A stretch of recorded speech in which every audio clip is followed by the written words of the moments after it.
Ayo gaskan bosku.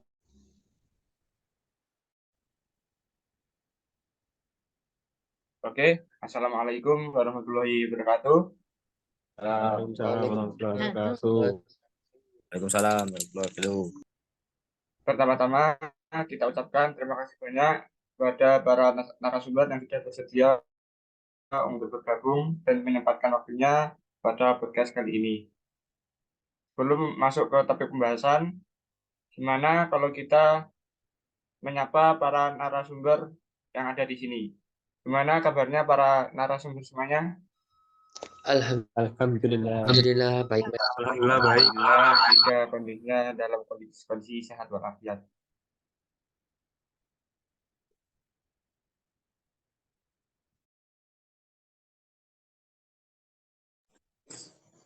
Nah, langsung saja pada podcast kali ini kita akan membahas tema yang sangat menarik, yaitu feminisme dan disorientasi seksual dalam perspektif Islam. Kenapa sih kita mengambil tema ini? Karena kita yang berada di sini adalah generasi milenial yang seharusnya sudah tidak asing lagi dengan tema yang akan dibahas pada podcast kali ini. Apalagi generasi milenial ini memiliki pemikiran yang luas dan terbuka, juga berani mengungkapkan pendapat. Para feminis atau para tokoh penggerak feminisme telah memperjuangkan kesetaraan hak sejak abad ke-19. Dan kemudian disorientasi seksual atau orientasi seksual menyimpang yang terjadi belakangan ini menjadi perhatian publik. Namun, bagaimanakah perspektif tersebut dalam Islam? Langsung saja kita bahas bersama dengan narasumber. Menurut para narasumber sekalian, apa sih feminisme itu dan bagaimana Islam memandang paham Baik, feminisme adalah sebuah paham yang memperjuangkan kebebasan bagi perempuan untuk tidak dieksploitasi, tidak dimarginalisasi, dan tidak dijadikan objek kekerasan laki-laki. Jika di dalam Islam, feminisme dianggap sebagai upaya untuk melakukan penyetaraan dan perlakuan yang adil terhadap kaum perempuan sebagai makhluk Allah Subhanahu wa Ta'ala. Dalam sudut pandang Islam, sebagian ahli agama beranggapan bahwa feminisme bukanlah suatu yang dianggap masalah atau dosa. Perempuan memang memiliki hak dan derajat yang sama sebagaimana makhluk Allah Subhanahu wa Ta'ala. Prinsip-prinsip yang diperjuangkan oleh feminisme mempunyai kesamaan, yaitu memberikan keadilan terhadap perempuan dan laki-laki. Di sisi lain, ada beberapa cendekiawan Islam yang menganggap gerakan feminisme merupakan suatu hal yang tidak seharusnya dilakukan.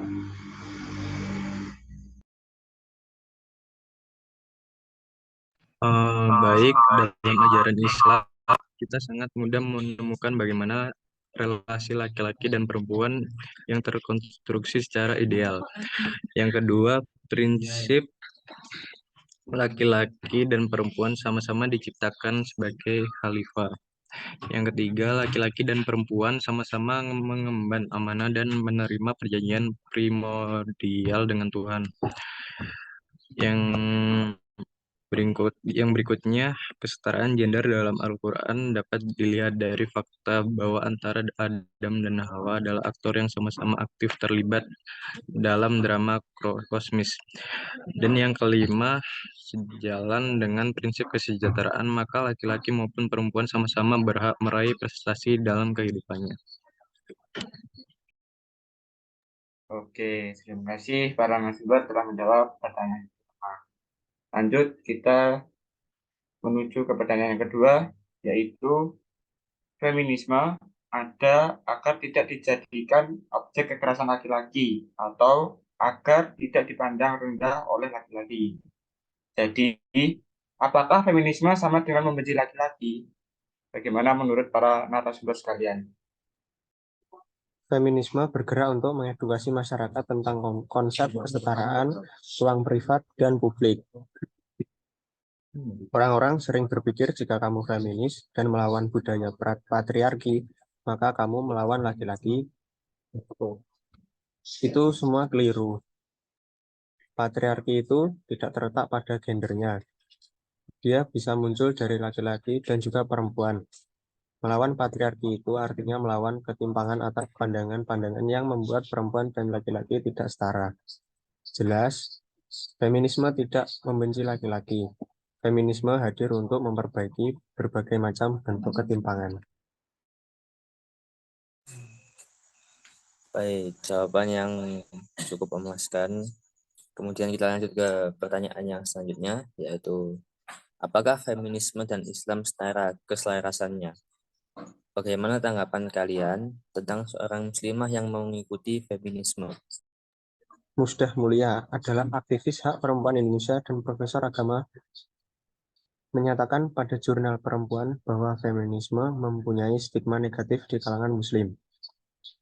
Karena stigma itulah muncul kesalahpahaman tentang konsep feminisme yang berkembang di masyarakat awam. Kesalahpahaman muncul karena banyak orang yang tak mau memahami terlebih dahulu apa itu feminisme. Mereka hanya menuduh feminisme sebagai ideologi yang bertentangan dengan ajaran Islam. Belum ada bukti yang kuat untuk mempertanyakan hal tersebut. Saat masyarakat Indonesia menjadi semakin konservatif, feminisme kemudian dipandang oleh banyak pihak sebagai konsep yang sangat-sangat kebarat-baratan, atau gerakan yang sengaja diciptakan untuk menghancurkan keimanan umat Islam. Tuduhan tersebut tentu tidak berdasarkan sebab pada kenyataannya. Islam justru sangat memuliakan seorang perempuan. Sebenarnya, apabila seorang muslimah mengikuti jenis feminisme tertentu, mungkin para muslimah tidak akan menemui jalan tengah antara feminisme dengan keimanan Islam perempuan. Untuk itu, feminisme perlu dilihat secara keseluruhan, barulah kita akan bisa menemukan keselarasan di antara keduanya. Apabila dicermati lebih dalam, ajaran dalam agama Islam dan feminisme sebenarnya memiliki landasan yang serupa, yakni kesetaraan gender, pemberdayaan perempuan, dan memulihkan perempuan bukan hanya sebagai makhluk yang sering didiskriminasi, tetapi juga sebagai manusia yang berdaya. Oke, itulah jawaban dari pertanyaan yang barusan ya. Lanjut, pertanyaan selanjutnya. Apa yang dimaksud dengan istilah disorientasi seksual? Mohon dijelaskan oleh para narasumber. Penyimpangan seksual atau disorientasi seksual adalah kondisi di mana seseorang mengalami ketertarikan seksual atau perilaku seksual yang berbeda dari norma-norma seksual yang umum di masyarakat. Di dalam beberapa kasus, kondisi ini juga dapat menyebabkan seorang merasa tidak nyaman atau kesulitan dalam berinteraksi dengan orang lain secara seksual atau dalam membangun hubungan intim yang sehat. Penyimpangan seksual dapat mencakup berbagai hal, termasuk orientasi seksual yang berbeda,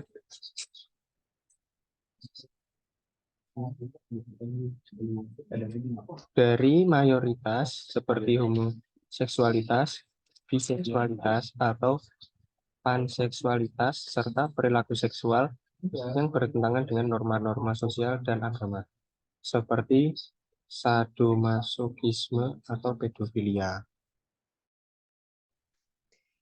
Kurang lebih jawaban saya sama dengan Mas Abi. Mungkin saya hanya akan menambahkan saja beberapa jenis penyimpangan seksual yang paling sering dijadikan pembicaraan. Pertama ada homoseksual, gay, yaitu banyak kita jumpai di negara Eropa, contohnya di Jerman. Di dalam agama Islam disebut dengan istilah al-liwat, yang berarti orang yang melakukan perbuatan seperti perbuatan kaum Nabi Lut, yang pelakunya disebut al-lutyu, yang berarti laki-laki yang melakukan hubungan seksual dengan laki-laki. Selanjutnya ada lesbian. Istilah ini di dalam agama Islam disebut dengan al-sihaq, yang berarti perempuan yang melakukan hubungan seksual dengan sesama perempuan. Dari pengertian tersebut dapat ditarik kesimpulan bahwa homoseksual ialah hubungan seksual antara laki-laki dengan laki-laki, sedangkan untuk berhubungan seks antara wanita disebut lesbian atau female homosex. Ulama fikih sepakat mengharamkan perbuatan lesbian berdasarkan hadis Nabi Shallallahu Alaihi Wasallam yang diriwayatkan oleh Muslim dari Abi Said, yang artinya janganlah pria melihat aurat pria lain dan janganlah wanita melihat aurat wanita lain, Dan janganlah bersentuhan pria dengan pria lain di bawah sehelai selimut atau kain.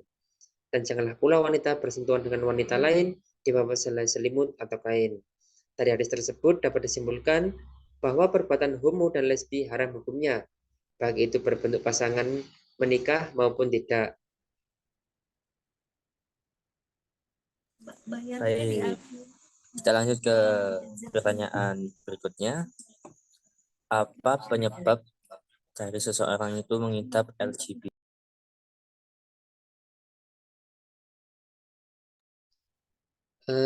LGBT itu disebabkan oleh beberapa, yaitu faktor biologis atau genetik dan sosial. Pengaruh lingkungan. Faktor biologis memiliki peran dalam membentuk seseorang untuk menjadi LGBT. Seseorang dapat menjadi LGBT karena keturunan atau karena kelainan genetik yang dimilikinya sejak lahir. Berbeda halnya dengan faktor sosial. Masyarakat menganggap bahwa seseorang yang berada di lingkungan sosial atau kerja LGBT pada akhirnya akan mengikuti gaya hidup dan lama-kelamaan bisa tertular menjadi LGBT. Seorang juga bisa menjadi LGBT akibat trauma atau sakit hati. Trauma di sini memiliki arti pernah mengalami kekerasan, baik fisik maupun seksual, pada masa kecilnya, atau sakit hati pada lawan jenis yang pernah berhubungan dengannya. Nah, faktor didikan keluarga, orang tua, menjadi peran penting untuk memberikan arahan agar anaknya memiliki pondasi dan pengetahuan bagaimana cara untuk menyikapi dan tidak terjerumus ke dalam penyimpangan seksual. Khusus untuk transgender, beberapa informer melihat bahwa faktor ekonomi juga menjadi penyebab yang mendasari mereka menjadi seseorang waria.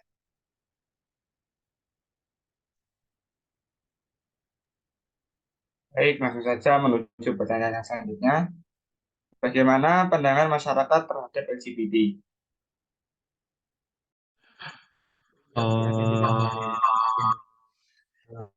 Pandangan masyarakat mengenai isu LGBT masih beragam, tergantung latar belakang budaya, agama, kelompok sosial, media, keluarga, dan pergaulan sebaya.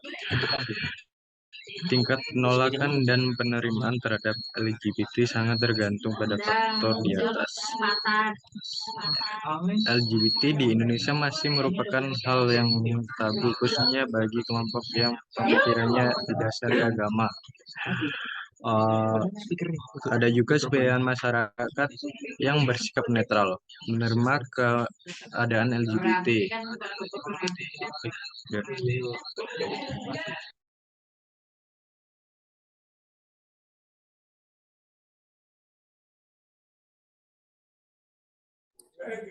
Menuju pertanyaan berikutnya, menurut Anda, bagaimana tindakan kita pada LGBT?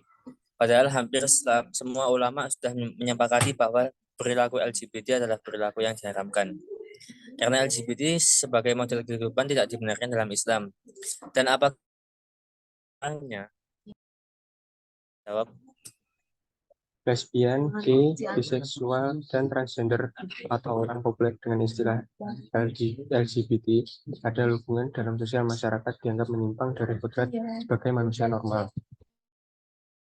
Meskipun hampir semua ulama sepakat bahwa perilaku LGBT adalah perilaku yang diharamkan, ketika kita tidak berhak untuk menghujat atau memukul karena yang kita benci itu perilakunya bukan orangnya. Sehingga yang harus kita lakukan adalah kita sebagai umat yang sehat wajib memberikan pertolongan dengan memberikan terapi yang benar untuk menyembuhkan dari ketidaknormalan ini. Informasi yang benar dan mengajak interaksi dengan orang baik akan banyak memberikan bantuan moral untuk segera sembuh dari psikologinya yang sedang sakit. Merangkul kembali mereka, mengajak pada jalan yang lurus. Pada umumnya, kelompok LGBT yang terbuka di Indonesia masih mengalami banyak kekerasan dan diskriminasi dalam kesempatan kerja dan tempat tinggal, pendidikan, kesehatan, dan kesejahteraan. LGBT sulit mengakses pekerjaan, terutama pekerjaan di sektor formal, karena banyak pemberi kerja yang homofobik dan karena lingkungan. Pada umumnya, tidak ramah terhadap kaum LGBT. Sementara mereka yang berhasil mendapatkan pekerjaan juga kerap mengalami perlakuan diskriminatif seperti dihina, dijauhi, diancam, dan bahkan mengalami kekerasan secara fisik. Dalam dunia kerja, kelompok LGBT yang masih tertutup dalam situasi tertentu masih dapat masuk ke dunia kerja tanpa diskriminasi berarti.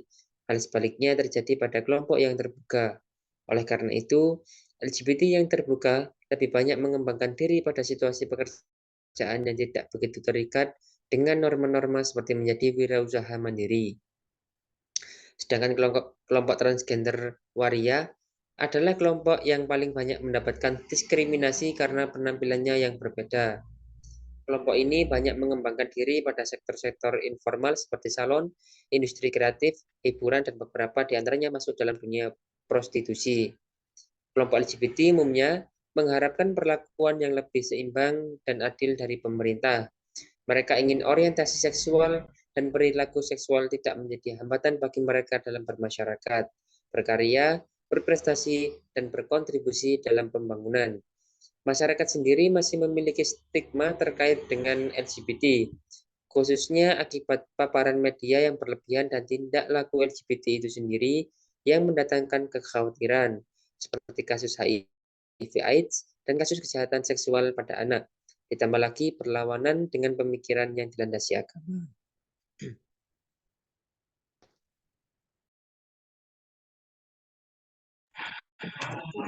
Sebagian besar masyarakat menolak keberadaan LGBT, khususnya di sekitar lingkungan rumah. Masyarakat umumnya melihat keberadaan LGBT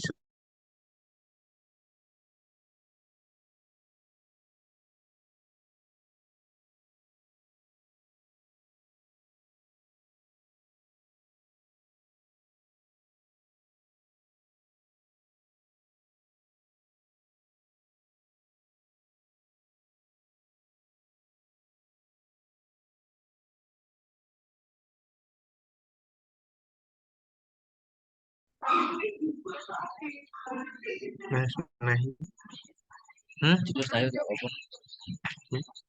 Emang kesimpan tapi Kesimpan. Baik, selanjutnya, pertanyaan selanjutnya, Enggak. apakah feminisme itu dapat melemahkan laki-laki kesetaraan?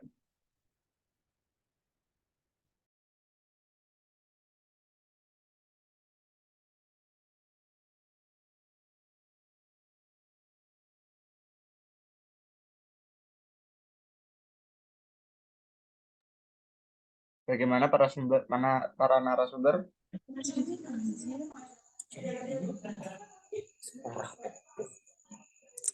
Oke, baik. Merujuk pada hukum dan HAM dalam ajaran Islam.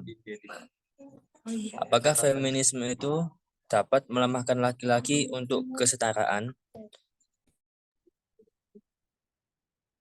Feminisme sebagai ideologi dan gerakan untuk membangun kesetaraan dalam politik, ekonomi, budaya, ruang private, dan ruang publik tidak pernah menjadi ideologi pembenci. Feminisme mengapresiasi peran masing-masing selama itu tidak saling menindas. Gerakan feminisme pun tidak dengan melemahkan peran laki-laki. Oke, pertanyaan yang selanjutnya, apakah kesetaraan gender dengan feminisme itu sama? Feminisme adalah konsep kesetaraan gender yang masih terus digaungkan hingga saat ini. Feminisme juga kerap mengundang pro dan kontra, namun tidak dipungkiri bahwa gerakan ini memiliki banyak manfaat untuk wanita sekaligus bagi para pria.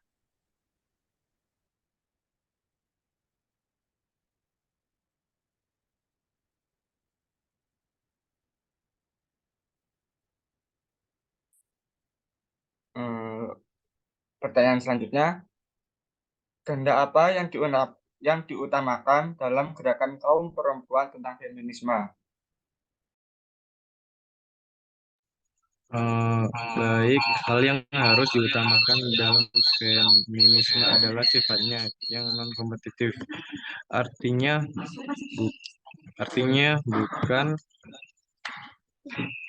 persaingan, melainkan kolaborasi dalam sebuah masyarakat yang adil gender.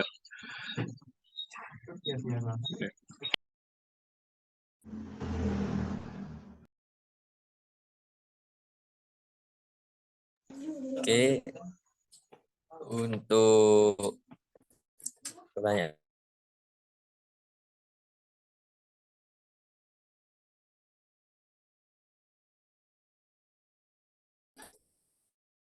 yang diperjuangkan oleh feminisme. Feminisme berjuang melawan patriarki untuk kesetaraan di antara gender. Akibatnya, feminisme tidak hanya memperjuangkan hak perempuan untuk mengisi ruang yang umumnya diisi oleh laki-laki, namun juga untuk memperjuangkan kebebasan laki-laki untuk tidak mengikuti standar maskulinitas.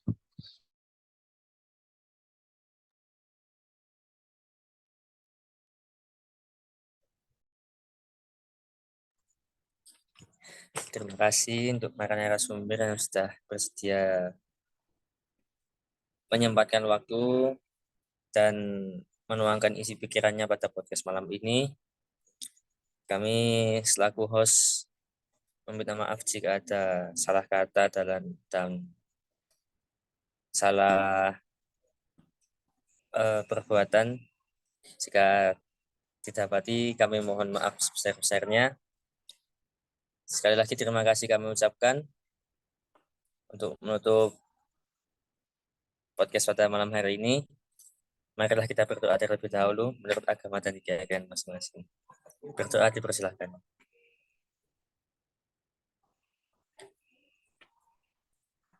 Berdoa selesai. Wabillahi taufiq wal hidayah. Wassalamualaikum warahmatullahi wabarakatuh. Waalaikumsalam warahmatullahi wabarakatuh. Wabarakatuh.